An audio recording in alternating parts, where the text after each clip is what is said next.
Hello students, warm welcome to English classes with Sheetal Sharma.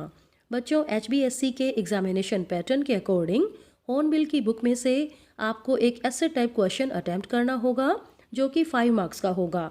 इसमें internal choice होगी और अब इस वीडियो में हम डिस्कस करने वाले हैं हॉर्नबिल की बुक के सभी चैप्टर्स के इम्पोर्टेंट ऐसे type questions. So let's start our discussion. सबसे पहला चैप्टर है the portrait of a lady और इसका ऐसे टाइप क्वेश्चन है write the character sketch of the author's grandmother or mention the 3 phases of relationship between the author and his grandmother. And the answer to this question is the chapter The Portrait of a Lady shows the writer's emotional bond with his grandmother.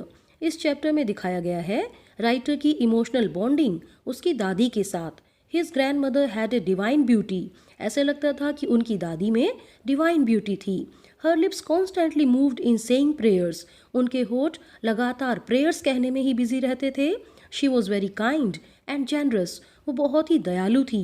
She fed dogs in the village with stale chapatis and sparrows in the city with bread crumbs. गाँव में वो कुत्तों को बासी chapatis खिलाती थी और शहर में स्पैरोज को ब्रेड के crumbs. Her relationship with the writer past through 3 phases. और दादी का राइटर के साथ जो रिलेशनशिप था वो 3 फेजेस में से गुजरा था।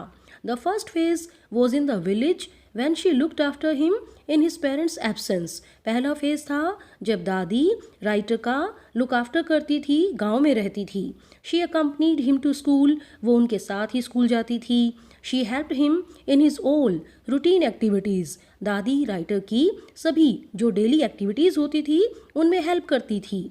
Then they shifted to the city which became a turning point in their relationship. उसके बाद वे शहर में चले गए और यहीं से सेकंड फेज स्टार्ट होता है और ये उनके रिलेशनशिप का एक टर्निंग पॉइंट साबित हुआ। The author joined an English medium school.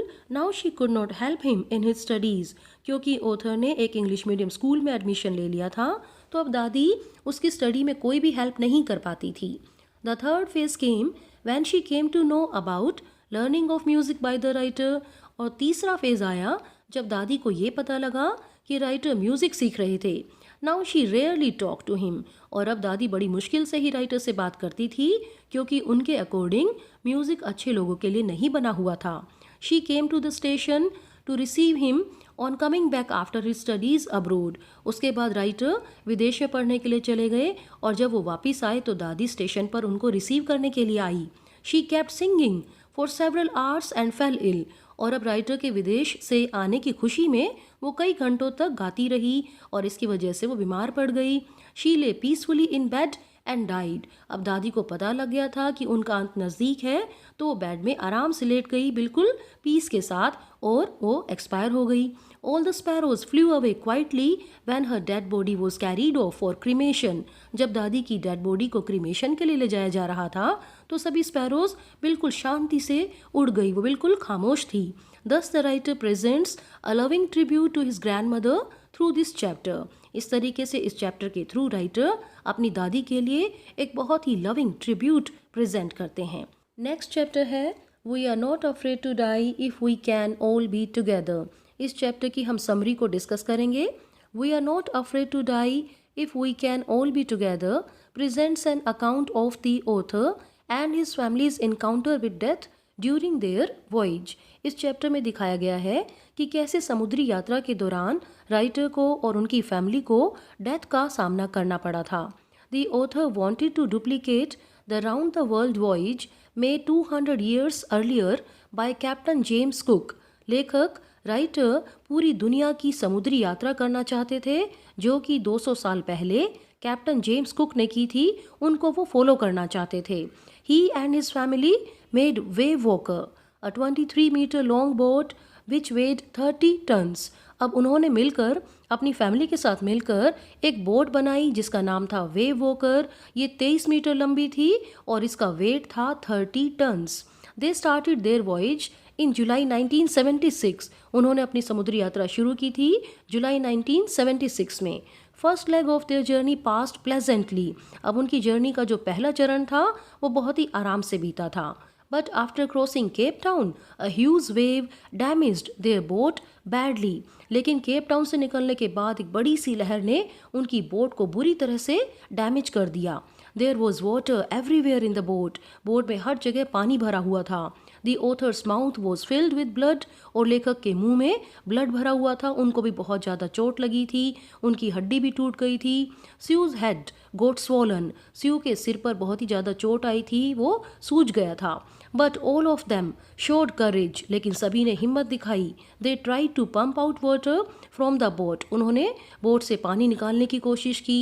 They headed in the direction of the two islands. वे तलाश कर रहे थे दो आइलैंड्स को, तो इसीलिए उन्होंने अपनी बोट को दो आइलैंड की डायरेक्शन में कर दिया. And finally they touched shore at Isle Amsterdam on January 6 at 6 p.m. और फाइनली 6 जनवरी को 6 बजे वो आइल एम्स्टर्डम नाम के आइलैंड पर पहुंच गए. Their courage, presence of mind and above all their love for each other help them to come out of their ordeal. उनका साहस, उनकी हिम्मत, उनका प्रेजेंस ऑफ माइंड और सबसे बड़ी बात थी उनका आपस में एक दूसरे के लिए प्यार. इन्हीं वजह से, इन बातों की वजह से ही वो अपनी इस प्रॉब्लम को सॉल्व कर पाए थे, उसका सामना कर पाए थे. Thus the chapter conveys a message never to lose hope even in the direst stress. तो इस चैप्टर से हमें मैसेज मिलता है कि चाहे कितना भी स्ट्रेस हो, लेकिन हमें अपनी होप्स नहीं छोड़नी चाहिए. नेक्स्ट चैप्टर है discovering Tut. The saga continues. और क्वेश्चन है, what do you know about Tutankhamun? Which aspect of human nature is revealed through this chapter? आप टटनखामून के बारे में क्या जानते हैं और इस चैप्टर से ह्यूमन नेचर के बारे में क्या पता लगता है? And the answer is Tutankhaten, an Egyptian pharaoh, lived from 1343 BC to 1325 BC. He ruled for about 9 years. Tutankhaten एक इजिप्शियन राजा था जो कि 1343 BC से 1325 BC तक रहा था और उसने इजिप्ट पर लगभग 9 सालों तक रूल किया था. He changed his name to Tutankhamun to show his respect to the old god Amun. उसने अपना नाम बदल कर रख लिया टटनखामून, और वो भी किस लिए? क्योंकि वो गॉड आमून के लिए रिस्पेक्ट दिखाना चाहता था. एक्चुअली हुआ क्या था? Under the rule of Amenhotep IV, the images of the god Amun were destroyed. Amenhotep IV के रूल में क्या हुआ था कि जो गॉड आमून की इमेजेस थी उनको डिस्ट्रॉय कर दिया गया था. बट किंग टट brought back the practice of old religion. लेकिन किंग टट यानी कि टटनखामून उसने पुराने धर्म की ही प्रैक्टिस को वापस से शुरू कर दिया. How did he die and how old was he at the time of his death? These questions are still not answered. वो कैसे मरा या फिर मृत्यु के समय उसकी उम्र क्या थी, एज क्या थी, ये क्वेश्चंस आज भी इनका आंसर नहीं मिला है. Howard Carter discovered his tomb in 1922. अब जो है टटनखामून की टॉम को होवर्ड कार्टर ने 1922 में डिस्कवर किया था. Jewellery and articles of everyday use were placed in his Tom. उसकी टॉम में बहुत सारे गहने और डेली रूटीन एक्टिविटीज में यूज होने वाली चीजें रखी गई थी. Tut's mummy was scanned on 5th January 2005 in less than 3 hours. The X-ray study indicated that King Tut could have been murdered. X-ray study से ये पता लगा कि किंग टट की हो सकता है कि नेचुरल डेथ ना हुई हो बल्कि उसका मर्डर किया गया हो. Tut's mummy is one of the first mummies that have been scanned under the Egyptian Mummy Project. Egyptian mummy project के अंडर स्कैन की जाने वाली ममीज में से सबसे पहली ममी थी किंग टट की. This project has recorded 600 mummies and the counting still continues. इस प्रोजेक्ट के अंडर 600 ममीज की रिकॉर्डिंग की जा चुकी है और काउंटिंग अभी भी जारी है. Thus this chapter shows that man always remains curious to reveal the mysteries of the past. इस चैप्टर से हमें पता लगता है कि मैन हमेशा क्यूरियस रहता है, वो पास्ट के राज, सीक्रेट्स, मिस्ट्रीज को रिवील करना चाहता है, उनको एक्सप्रेस करना चाहता है, बताना चाहता है. Next question is summary of chapter number 4, Landscape of the Soul.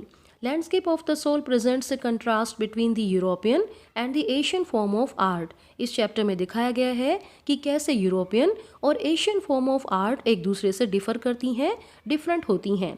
A Chinese artist wants the viewers to enter his mind and look at his painting as the landscape of the soul. एक Chinese artist चाहता है कि viewers उसके mind को समझें, उसके mind में ही enter कर जाएं और पेंटिंग को इनर फीलिंग का मैटर माने, उसे लैंडस्केप ऑफ द सोल माने. The painting made by Wu Daozi represented the Chinese view of art. जैसे कि वू डाओजी ने जो पेंटिंग बनाई थी वो चाइनीज व्यू ऑफ आर्ट को रिप्रेजेंट करती है। The Tang emperor kept looking at the painting for a long time, but the artist revealed to the emperor the true meaning of his work. Tang emperor उस painting को काफ़ी time तक देखता रह गया था, लेकिन ये आर्टिस्ट ही था जिसने राजा को उस वर्क का ट्रू मीनिंग बताया था, ट्रू वैल्यू बताई थी। क्योंकि बच्चों आपको याद होगा कि जब उस आर्टिस्ट ने ताली बजाई तो गुफा का दरवाज़ा खुल गया था और वो पेंटर उस पेंटिंग में एंटर कर गया। उसके बाद पेंटिंग और पेंटर दोनों ही गायब हो गए थे। On the other hand, a European artist wants the viewers to borrow his eyes and look at the painting as he sees it. दूसरी तरफ एक यूरोपियन आर्टिस्ट चाहता है कि व्यूअर्स उसकी ही आंखें उधार ले लें और पेंटिंग को उसके ही नज़रिए से देखें। For example, the fly made by Quinton presents an illusion of reality. उदाहरण के लिए क्विंटन ने जो फ्लाई बनाई थी वो रियलिटी का एक भ्रम, इल्यूजन को प्रेजेंट करती है। The writer also explains the 3 elements of yang, yin and middle void of a Chinese landscape. Writer इस चैप्टर में चाइनीज लैंडस्केप के 3 एलिमेंट्स yang, yin और middle void के बारे में भी बताती हैं। The mountain is yang, which is active and masculine. It is stable, warm and dry in the sun. Mountain yang को रिप्रेजेंट करता है जो कि एक्टिव है और मैस्कुलिन है। The water is yin which is moist and cool. दूसरी तरफ है वाटर जो कि yin को रिप्रेजेंट करता है, ये नमी वाला है, कूल है। It is the feminine aspect of universal energy. ये यूनिवर्सल एनर्जी का फेमिनिन आस्पेक्ट है। The third element is middle void which is very essential and interaction takes place here. तीसरा एलिमेंट है मिडल वॉइड जो कि बहुत ही ज़्यादा इंपॉर्टेंट है और इंटरेक्शन यहीं पर होती है। नेक्स्ट क्वेश्चन है 5th चैप्टर से। Justify the title of the chapter, The Ailing Planet, The Green Movement's Role. And the answer is, Man has done a huge damage to the earth. इंसान ने धरती को बहुत ज़्यादा नुकसान पहुंचा दिया है। The 4 principal biological systems, that is fisheries, forests, grasslands and croplands form the world's economy. 4 main biological systems है जो है फिशरीज, फॉरेस्ट, ग्रासलैंड और क्रोपलैंड। ये मिलकर दुनिया की इकोनॉमी को बनाते हैं। But these systems are being depleted. लेकिन ये बड़े दुख की बात है कि इन चारों सिस्टम को ख़त्म किया जा रहा है, खाली किया जा रहा है। It seems that the world's most dangerous animal is none but man himself. ऐसा लगता है कि दुनिया का सबसे खतरनाक एनिमल कोई और नहीं बल्कि इंसान खुद ही है।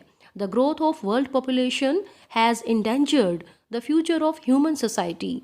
बढ़ती हुई जनसंख्या इस चीज़ ने भी इंसान की सोसाइटी के भविष्य को खतरे में डाल दिया है। Really our earth has become an ailing planet. वास्तव में हमारी धरती एक बीमार होता हुआ ग्रह बन चुकी है। The immediate need is to promote sustainable development. और अब ज़रूरत है सस्टेनेबल डेवलपमेंट को लाने की। It means development that meets the needs of the present but does not affect the ability of the coming generation to meet their needs. इसका मतलब है एक ऐसा डेवलपमेंट, एक ऐसा विकास जो वर्तमान की ज़रूरतों को पूरा करे और इसके साथ साथ आने वाली पीढ़ी की ज़रूरतों को पूरा करने की क्षमता पर, एबिलिटी पर असर ना डाले। Now the earth is taken as a living organism. आज धरती को एक जीवित प्राणी की तरह माना जाता है। It has been rightly said, we have not inherited this earth from our forefathers, we have borrowed it from our children. ये बिल्कुल सही बात कही गई है कि हमें धरती अपने पूर्वजों से विरासत में नहीं मिली बल्कि हमने इसको अपने बच्चों से, कमिंग जनरेशन से उधार ले रखा है। So we have to return it to them in a good condition. इसीलिए हमें ये धरती वापस उन बच्चों को एक अच्छी हालत में देनी है। This awareness is the outcome of the green movement which was started in New Zealand in 1972। ये जो अवेयरनेस आई है ये नतीजा है ग्रीन मूवमेंट का जिसको न्यूजीलैंड में 1972 में स्टार्ट किया गया था। Thus, the title of the chapter is quite suitable. It raises vital issues regarding the declining environment and the urgent need to promote sustainable development. Next question is from chapter number 6, the Browning version. And the question is, compare and contrast the characters of Croker Harris and Frank. And the answer is, Crocker Harris teaches Latin and classical literature. Crocker Harris Latin और classical literature पढ़ाते हैं। He is a strictly discipline teacher, बहुत ही ज़्यादा discipline teacher हैं वो। He does not get involve in any wrong action to win students favour. वो कोई भी गलत काम नहीं करते केवल स्टूडेंट्स की तारीफ पाने के लिए, उनका फेवर पाने के लिए। He does not tell the result to the students before its official announcement. Official announcement से पहले वो रिजल्ट बच्चों को बिल्कुल भी नहीं बताते। He calls Taplow for extra work. He is impartial and sincere to his duty. Crocker Harris बहुत ही ज़्यादा सिंसियर टीचर है। On the other hand Frank does not like his own subject science. दूसरी तरफ फ्रैंक जो science पढ़ाते हैं उनको खुद को अपना सब्जेक्ट ही पसंद नहीं है। He tells the results to students before it is officially announced by the headmaster. अब रिजल्ट हेडमास्टर अनाउंस करते हैं लेकिन फ्रैंक बच्चों को पहले ही रिजल्ट बता देते हैं। He considers Taplow's coming to school his bad luck. Taplow को जब स्कूल में आना पड़ता है तो वो कहता है कि ये तुम्हारा बैड लक है। He asks Taplow to mimic Crocker Harris again. वो टैप्लो को कहते हैं कि क्रोकर हैरिस की नकल दोबारा से निकालो। He suggest him to leave as Crocker Harris is 10 minutes late. वो टैप्लो को ये भी कहते हैं कि तुम यहाँ से चले जाओ क्योंकि क्रोकर हैरिस तो 10 मिनट्स लेट है। All these things show that Frank is neither a good human being nor a good teacher। इन सारी बातों से हमें पता लगता है कि फ्रैंक ना ही तो एक अच्छे इंसान है और ना ही अच्छे टीचर। But Taplow has no ill will against Crocker Harris. लेकिन टैप्लो चाहे वो अपने टीचर की नकल उतारता है, उसके मन में अपने टीचर के लिए कोई भी इल विल नहीं है। He likes him and obeys his orders. वो अपने टीचर को ओबे करता है और उनको लाइक भी करता है। नेक्स्ट चैप्टर है चैप्टर नंबर 7 दी एडवेंचर, जो कि डिलीट हो चुका है। और लास्ट चैप्टर सिल्क रोड, उसकी समरी और एमसीक्यूज का लिंक आपको डिस्क्रिप्शन बॉक्स में मिल जाएगा। Best wishes to all of you for your annual exams.